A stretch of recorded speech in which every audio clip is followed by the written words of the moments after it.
Hello and welcome back to the LFC Transfer Room. Today we have an exclusive interview with the former Liverpool left-back, José Enrique. So before we head into this video, make sure you leave a like and subscribe for more content like this. But let's get into the video.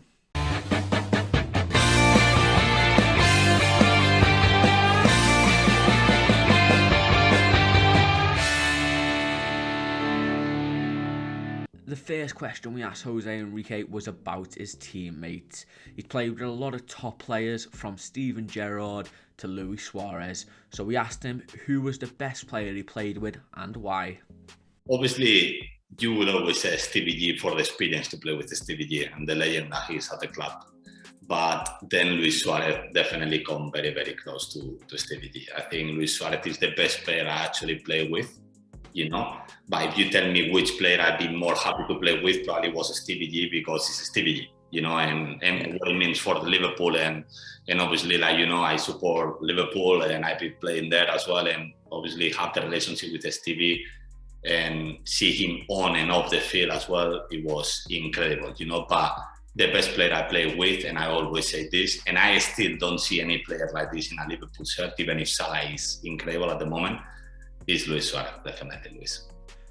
Keeping on the same track of amazing Liverpool players, we asked Jose who was better out of Mohamed Salah and Luis Suarez and who's made the more impact for Liverpool.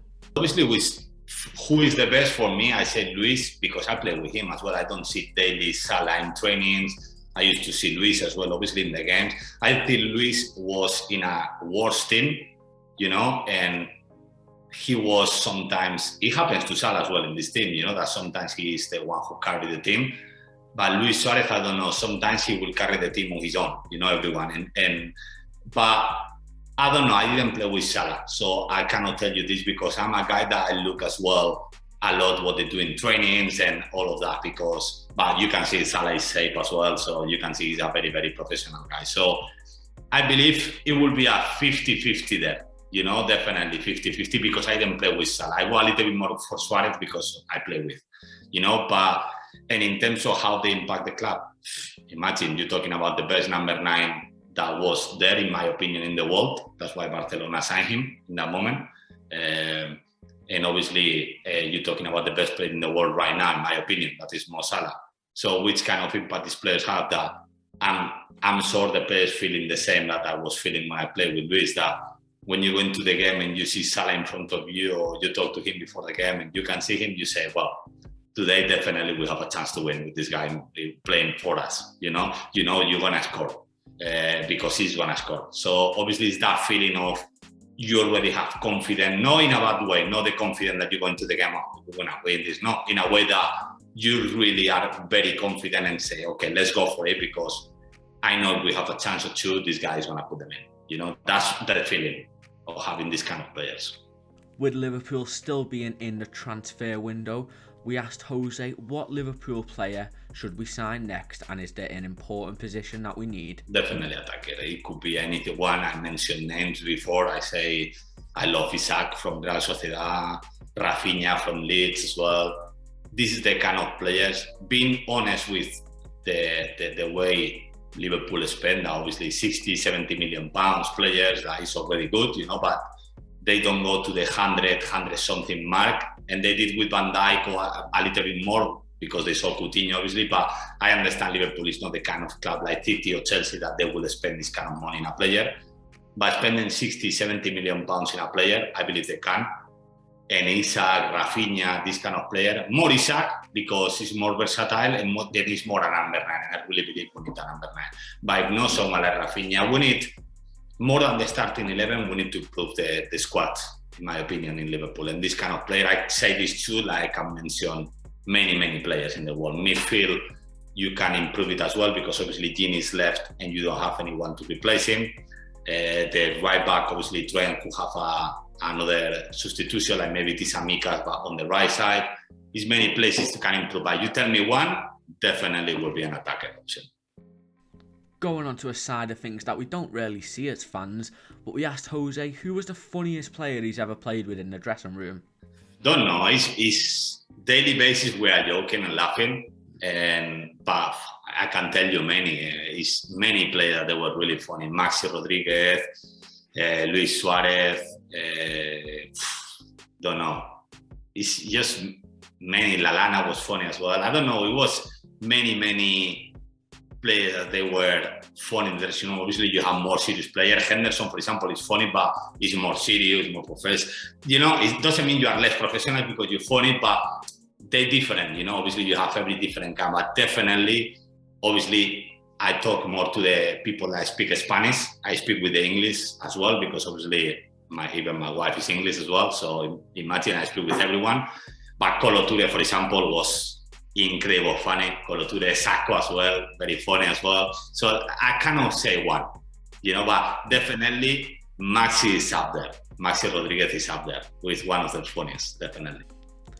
José's former teammate Steven Gerrard now managing Premier League side Aston Villa, and he's just brought Felipe Coutinho to Birmingham. We asked José what he thought of Gerrard's business at Aston Villa and if he will succeed with the Villains or if he's destined for Liverpool. I think he will become a Liverpool manager one day. I definitely do because I can see a world-class manager on him.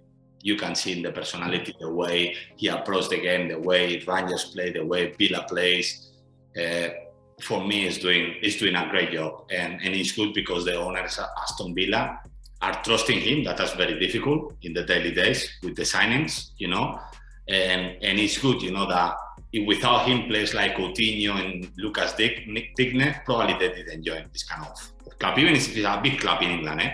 But I don't think Coutinho will have joined Aston Villa if it wasn't for Stevie G. So having someone like this and bringing players of that caliber to the club is what Stevie said as well. Is imagine the players that you play for Aston Villa already, you see Coutinho coming into your team, you go like, wow, this club wants to grow. I want to stay here. I want to keep growing the club, and I believe he's doing really well. The way he's playing and the way he did at Rangers and even at Aston Villa now, the way he started at the club and the way he plays, very similar to actually Liverpool in a way. He likes high pressing intensity. He loves that, like he used to have when he plays. So I really like, because the most difficult for me thing in football for a manager is to implement your style to your players, and the players follow every single player. That's the most difficult thing, and he's done that at Aston Villa, and I think he's gonna become Liverpool the manager one day, 100%. But I hope for very, very long time he doesn't, because that means club he will stay in the club for a very long time. Speaking of Liverpool captains, José Enrique was there when Jordan Henderson signed from Sunderland. So we asked him if he saw what type of player and how instrumental Jordan Henderson would be when he first signed for Liverpool. On the first day, no, definitely no. I think obviously I didn't know him. I know he played for Sunderland before, but I didn't know him, his style of play.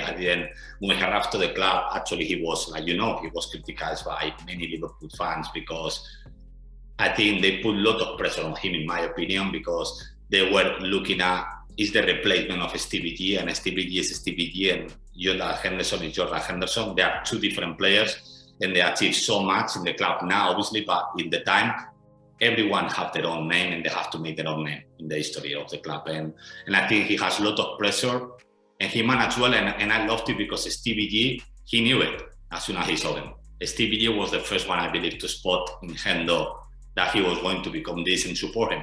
And obviously when Stevie G saw him, obviously we start to see a little bit Hendo more from the first day. He stayed after trainings, he arrived one of the first into the training sessions. You could see with hard work, at the end it's gonna pay off. And it did, and it's very, very well deserved, because I see in Hendo a lot of Stevie G off the field, and on the field, I see a lot of Stevie G in terms of personality-wise. They are two different kind of players completely. But I love that Stevie knew and put all his love for the club. He knew Hendo was the right person to actually become the new captain of the club, and he wasn't wrong, I think. For the final question, we asked José Enrique if the Liverpool owners and hierarchy are making a mistake by not giving Mohamed Salah what he wants for his new contract. I hope so. To be honest, I don't know what we're doing, really, the owners are doing, because I don't think he has to do nothing with the manager, because if you ask Klopp what he wants, he's going to make it clear. I'm sure the the chief scout and everyone like that had it clear as well that Mo Salah doesn't have a replacement in the world. Doesn't matter how much you pay and other one. And when you have the player already there, he's happy. He's adapted to the place. He's doing really well for the club. He's won titles. What he's gonna do? If I put my example, the fear what it could be. Increasing salary a lot. It means other players maybe ask for more money as well. But this is football. Other clubs, big clubs, are doing it. And if I was a player of Liverpool right now and I was doing really well, obviously you want an increase in your wage in some point. But you will understand that Salah is the one who gains the more money in the club because it's the best player. Simple as that. So I don't really understand why they are not sorting it yet. And like you say, the later it takes, the worse is going to get the situation, because Salah as well, even if he wants to stay, many clubs they will be knocking on the door, and at the end you want to stay, but if where you are, feel appreciated by the club, because the fans, they love him, and I'm sure he feels so appreciated by the club, by the fans, and the manager and the city. I think he's very, very happy, but obviously if the owners don't think the same, maybe you have to go somewhere else. And I hope it's not like that, but they will be I believe will be the last thing for these ownerships if they don't renew Mo Salah, in my opinion. Thank you so much to Jose Enrique for doing this interview with us. If you would like more exclusive interviews and transfer analysis, make sure you subscribe and turn that bell notification on. And if you enjoyed this video, please leave a like and share it with your friends. But I've been Charlie, thank you for watching, and goodbye.